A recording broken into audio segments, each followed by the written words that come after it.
What's up? Okay. Okay. All right. Hi, everyone, and thank you for tuning in to Win Life TV. Welcome to the series Life in Bloom with Michelle Matthey. I'm Michelle Matthey. Today, I am honored to introduce you to my mentor and friend, Angie Ates from Missouri. We have her on the line. We're going to learn all about how she stands in her power to empower people across the world. Stay tuned. Hey, everybody, welcome back. Hi, Angie, welcome. Hello. I love that. It's very sing-songy, very happy. Yes. So, Angie, I want the viewers to know that your story. I mean, I know that there's so much to your story, but I want them to hear all about your journey, where you started in corporate America, right? And Yes. how you're in natural health now. I mean, that's like a big, huge gap, huge. And you've healed yourself from diseases. And guys, just to let you know that this Angie was my instructor when I was becoming a certified natural health professional. And I mean, I met her then. I was just in awe of just how standing in her power she was all the time, and her story is incredible. So I'm just glad that you're here to share this with us. So, okay, take it away. You start.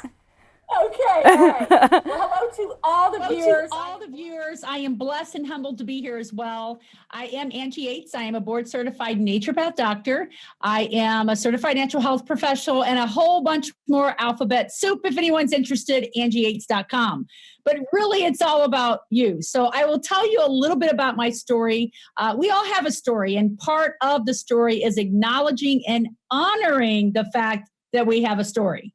Right. And sometimes we don't. We say that's, skeletons in the closet. I don't want to address it. And you don't stand in your power and use the gifts God gave you by hiding in the closet. That's what I always say. So I started off as a young girl in rural Missouri. Woohoo! And I joined rural Missouri, a product of divorced parents. That in itself could be a 30-minute conversation, but I won't. I went on to be married, had 3 kids. I have a son that's in college. I have a set of twins that are 17, and they have their own YouTube channel, so they're really into all that as well. But what happened to me is I had 21 years in corporate America, and I took teams and individuals to the top of their game. I loved it. I loved inspiring and empowering others to do what their gifts were. I mean, I was one of the district managers that would quickly terminate someone with love and find them a job that better fit their personality, right? And I was also the one that went and found someone from somebody else's company and said, you fit what I need, right? So we're always looking to be talent scouts. You've always stood in your power. Like, this isn't anything new. Outwardly, I would tell you yes, but inwardly, we all have that little girl that says, I'm not good enough, I'm not worthy enough, whatever what I call implant and train washing, as our friend Stuart says, that we have bought into. So yeah, I successful, absolutely. Would I go home some days and cry because I didn't feel worthy or deserving of the awards that I got on the big stage? Sure, I would. And that all caught up. So corporate America had my twins. My twins are about 4 to 6 years old. I don't remember all those details because I just don't. And I was diagnosed with fibromyalgia, diagnosed with lupus, had years of bouts of endometriosis, multiple surgery after surgery, was not able to have kids. And well, I have a son and a set of twins. So that right there is God's miracle and gift to me. And I, in that 11th hour, I had fibromyalgia. I had to quit corporate America. And in that 11th hour on my knees, I just said, God, if you heal me and show me, I will forever empower others with the knowledge. And here I be. And that was the first step of that. Understanding we all go through stages and seasons. Here I came from being a big shot in corporate America to being a mom, right? I talk to kids all day. To kids all day, right? Not big people, Not big people who thought you're awesome. Woo, stroke that ego, but little people. And they make messes and you clean up. And you clean up and they don't want rolls and goals and they don't want any of that. Right. So, I had to transform myself. I really did. And which was great. I moved on to natural health, and that's where I began my natural health journey is literally healing myself of multiple disease names. Can you tell me a little bit about like fibromyalgia? I know in class we discussed the emotional component to that. I mean, it's your body becomes very, very stiff, correct? Yes. Explain that, because I don't have that, so. Yay! Yes, right. We don't own it. We might acknowledge the body has decided to take it on for a brief moment, but we don't own it. So fibromyalgia is one of the many disease names where the body is saying, pick me, trying to get your attention. And it definitely got my attention, needless to say. It's, your body is achy, it's sore, it's swollen. There's certain points that you touch. I, on top of that, was extremely depressed, like suicidal depression. Fathom this, yes. Knowing you now. Yes. That's such a testament that things can turn around. They can. And I always joke that I should have taken pictures during that season and that time, but I wasn't in the picture taking mood. So therefore, that didn't happen. Right. With the healing of fibromyalgia and all the adjustments, and there's lots of things you look at. And this is an autoimmune disease with the concept in Western medicine that the body was stupid and decided to attack itself. And you and I both know the body isn't stupid. The body is incredibly smart, and it's doing this like Hail Mary. Hello. Exactly. So it's trying to get your attention. So when you're working with fibromyalgia, you have to obviously look at hormones, but we don't want to be so arrogant that we start putting in the hormones that we're low in. There's a reason at the top of that cascade that you don't have any at the bottom of the cascade. So you have to figure that out. What is the emotional component to fibromyalgia? We won't like it. There'll be a lot of people that will go, no. Okay, so you look at the adrenals, you're looking at the digestive tract, but the emotion that we miss, I'm going to tell you 9 times out of 10, is the fact that you have an unresolved issue with a male in your life. Take a deep breath, because I know that is hard. And we're not blaming men at all. It's an unresolved emotional issue, which so many diseases, so many problems in our body is unresolved emotions.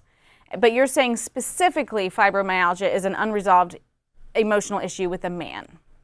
It is. Now, that could be your brother, that could be your spouse, it could be your father, your uncle. It doesn't matter. It is simply an unresolved emotion. It's the bottom line. And it may be layers of it. I know mine was an unresolved emotion with my father.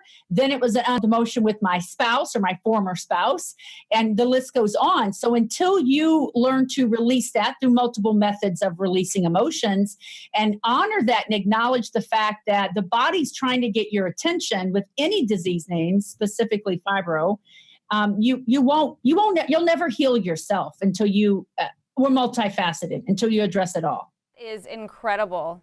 So Angie, give us a few tips, if you would, for the viewers who are going through this right now. How did you heal yourself from this? Now, with that said, you do need to also work with a qualified healthcare professional. But the areas you look at for fibromyalgia are very multifaceted. So you begin to look at the adrenals. That's your fight, flight, or freeze organ that's all stressed out. And you know that because, well, you want to take a nap at 3:00 in the afternoon and your tongue comes out and it quivers. There's many other components, but you're looking at leaky gut, which is where the digestive tract is trying to get your attention. You tied that back into candida, and then there's SIBO, small intestinal bowel overgrowth. And it's layers. I promise you it's layers. You do not conquer everything at once. As I began peeling off the layers, whether that was the digestive tract, my eating, my lifestyle, my stress, it's everything. We're multifaceted. Worked on the emotions. Then as we continued to peel, we found that I had a MTHFR genetic mutation, which is the hottest thing going right now. Yeah, whatever. It means you can't detoxify, but you can fix that easily. But at any rate, then you keep moving on, and I have Lyme, the Lyme bands, and there's multiple Lyme bacteria hanging out in the body. And then your co-infections, a mycoplasma, a nanobacteria. I can just give you the list. And then I have a blood clotting disorder that's apparently genetic too. I mean, I could wear the label all day. But the bottom line is fibromyalgia is a multifaceted disease name of a group of symptoms, and you will never fully conquer them until you start peeling and peeling and peeling and peeling. But when it comes to the emotion, I want to encourage everyone. Bruce Lipton has an awesome book. Anything from Bruce Lipton rocks, and it's called The Biology of Belief. And let me just tell you, you want science? You want scientific evidence based on emotions? That's your guy. So I really encourage everyone to get that. Anyone with a disease name, or just in general, to understand how emotions play a huge role, an absolute huge role in life. I mean, I knew this and I know this, and I love Bruce Lipton as well. I've just started learning about him and reading his stuff, so I'm definitely going to pick that up. Okay, so you were in corporate America, you had this disease name, and you healed yourself, and you had children, and now, I mean, look at where you are now. Like, I mean, tell us a little bit about that process. How did you do this with children? Because so many people that watch the show are moms that are fighting through this, and they don't know what to do. I mean, so what do you do? The bottom line is you have to have hope. Regardless of what you're doing, whoever you go to needs to be selling you hope. Right? Hope can be in a vitamin C bottle. Hope can be in whatever, but you have to have hope. And I looked at my children. And went, I want to be alive when they grow up. I choose that. So God, you show me, you tell me, what do I need to do to ensure I will raise my children? Talk to me and listen. And we as mothers are on this, and I'll speak for myself. I was on this hamster wheel of more, go. My kid's in this and my kid's in that and blah, blah, blah, blah. Really? Take a breath. Just take a breath. And why are you doing what you're doing? And this is something huge. When we work on our SAS coaching through Academy Epic, which is structured and strategy coaching, we work on that and we say, why are you doing this?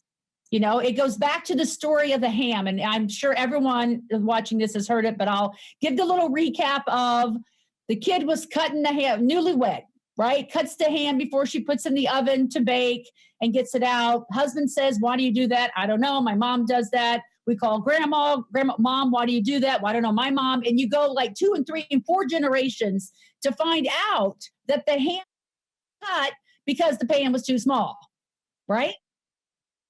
At the end. So why are you choosing to live a life of run, go, and not be still? Why? That's when you have to look in the mirror. And sometimes it is not pretty, because that's when you have to get with yourself. Right. And it's so much easier, especially with children. And then you can blame it on, oh, I'm just busy and they're busy and I need to enrich their lives with toddler programs and they need to be reading by 3. And like, you just get so crazy. Train washed, the society train washed. Really? Who says they need to read by 3? Who said why? Why do we care? What is it in us that's driving us to do what we're doing? And part of that's back to boundaries. And we talked about it before we started filming. And another one of my favorite books, and this is actually my 3rd copy. The other 2 are a little bit rough, so I pulled the one out that I like to show people instead. And it's called Boundaries. It's biblical based, which I really love. And it's by Henry Cloud and John Townsend. And it's called Boundaries. And it's how to say no. How to say no, that it's okay to say no. It's okay for us to say, Johnny, you're not going to be in 18 sports. It's okay, because what we're doing, I mean, this could be an entire tangent on itself. What we're doing is we're running these kids. And guess what? They quit high school, right? They go off to college, and we're not scheduling every minute for them. They've not been trained. They've not been given goals. There's no example setting of What do you do when I don't have every second scheduled? And we are seeing an epidemic in our colleges because of this, because these kids cannot think on their own. One, two, they're getting into things like snorting spices that totally, makes you high. It's the hottest thing going. It's the scariest thing I've ever seen. And the list goes on because we started off that way. And I'm going to get off my mama bandwagon there. I love it. I love because you have such a passion for children, and I don't mind going on a tangent a little bit, but you do have such a passion for children, and I think that is huge because I've spoken about this on a previous show that, you know, one activity per child per semester, really we have to teach them to have downtime because they need to deal with what's going on around them. And so many children, I mean, they're just constantly on the go, and that makes you tired, that makes them tired, and you're not teaching them to take care of themselves, and that has consequences, as we've seen later on in life. Yes, not to mention the parents, the consequences on the parents. I mean, I don't even go into the drive-through eating habits. I won't go down that lane at all. But you have this overworked, exhausted parent, mom, dad, both, grandma maybe's helping out. And I'm just going to challenge. The thing I had to learn the most is stop and breathe. And listen, God is talking to us, but we are so wound up. I mean, I'll just give you an example. Let's go to church on Sunday, okay? So again, love church, love God, Jesus lover. But here we go. We get up, we race around, throw in donuts or whatever we're eating. Maybe we eat those at church because now every church offers them, right? With their little latte corner in the corner, but not going to go there either. We race into church. Come on, Johnny, let's go, let's go, let's go. We get into church. We shove food down the entire time he's in the church service because Lord forbid he ever talk or say anything. Then it would disrupt it. So now we're shoving, stupid, or we send him off and he has fun in his Sunday school class, depending on how the church is structured. My point is it's stressful to go to church, and at church, we don't even stop and breathe because we got to put on a show. We got to look right at church. Honestly, just stop the madness. That's why we have all this disease. And that's one of the reasons why my body said fibromyalgia, lupus, call it whatever you want. It said, pick me, we are done. When are you going to listen to God? I'm done. You were young. You were young to have all of these yes. disease names. I mean, and these are problems that people didn't have until they were much older a few years ago, but now it's younger and younger and younger. And if we would just stop and listen and address things and take care of ourselves and poop every day and drink water, right? These are the basics. Get sunshine, get water, poop, breathe. Tell us about where you are now. So you've healed yourself. How do you stand in your power every day? Because that's going to be crucial to the moms that are starting a business, that are running the rat race, trying to slow it down, and myself included. I mean, this is why you're my mentor. Like, help! But one thing we have to recognize is we can't do it alone. So it does take a community. It does take a tribe to build a dream. So we are all in this together at a energy level. We're all in this together, and I won't go down that tangent, but we're in this together. So the biggest thing I always say, and I always teach this too, is PDCA. So you plan it, you do it, you check it, and you adjust it.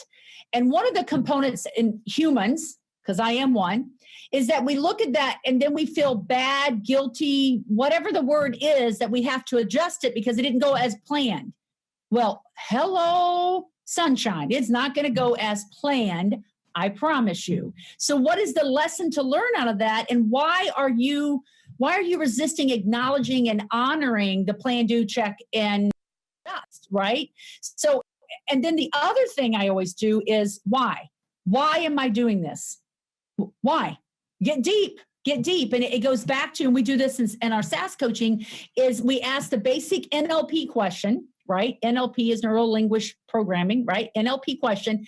If I knew the answer, it would be, and shush, and listen for the answer. And if it doesn't make sense, you ask it and you keep asking it until it gets the deeper meaning of why are you doing what you're doing? Because society says you should? Why? Because when it's not in alignment, Michelle, what happens is we get disease, we get frustrated, we get headaches, we feel like we're pushing in the muck. We're pushing, and we are pushing in the muck because we're not in alignment. Only when you flow are you in alignment. So the first thing I would say to every mama in the world is reevaluate your stinking life. Why are you doing what you're doing? Why? Big question. Easy question. Like it's one word, one 3-letter word. Why? But the what happens when you start asking that question is you're peeling back layers of things that you don't really want the answer to. Because mom did it, because grandma did it, because this is what the neighbor lady does. And yeah, I mean, and this is why I love working with you and getting on the phone with you is that you challenge me to really reevaluate. And in this past week, I have really reevaluated my priorities, what it is that I'm trying to do with my life, and it's been a tough week because I've had to look in the mirror. But now that I've made decisions, it's like, and I would encourage all of the moms out there that it is really, really hard, but my encouragement is that when you make these decisions, you feel so much better. Like the weight of the world is off your shoulder when you're making the alignment choices, things that are in alignment with you. You can then truly flourish and breathe. I'm going to go a step further and say, why do we think it's hard? What programming are we given that makes life hard or makes this hard or that hard, right? Nothing is anything until we make it something. So why are we making it something? And it's lots of mirror work. And there's a whole program for that itself, but we don't like mirror work because we might have to look at ourselves and go, wow, we're not perfect. Yeah, we're not perfect. Who is? Oh, you go, girl. No, you're proud. I am so proud. I am so proud not to be perfect that I love it. Every day I'm growing, I'm learning, I'm challenging myself. I'm layers and layers of just DNA, genetic, generational stuff coming through. It's like, yeah, move it out, move it out, move it out. Let me be what I'm designed to be and change lives. Open the door. Here I come. so much freedom in that. I mean, Yes. why is it hard, which is a great, like calling me out there. But I mean, the freedom that comes to finally standing in your purpose, which is what you're doing now, and clearing out the junk so you can stand in your purpose. Michelle, that junk is a lot of things. That junk is the 85 cookbooks you have that you use 3. Why do you have the other 82? Donate them. Somebody needs them, right? That junk is the stuff that we accumulate. When you have so much stuff around you, the energy cannot flow. It's basic feng shui. We can go into that too. But there's an energy, and the energy can't flow. If the energy can't flow, the energy can't feed you. If you can't be fed, then you're relying on something or someone to feed you, and now you're out of alignment. And you want to know why you're sad. You want to know why you're anxious. You want to know why you're depressed, because you're not doing what God told you to do, because you're not willing to listen. And you're not willing to get rid of the junk. I feel so much better already, and I hope everybody else does today too. So Angie, how do we find you? How can we connect with you or be trained by you? Tell us the details.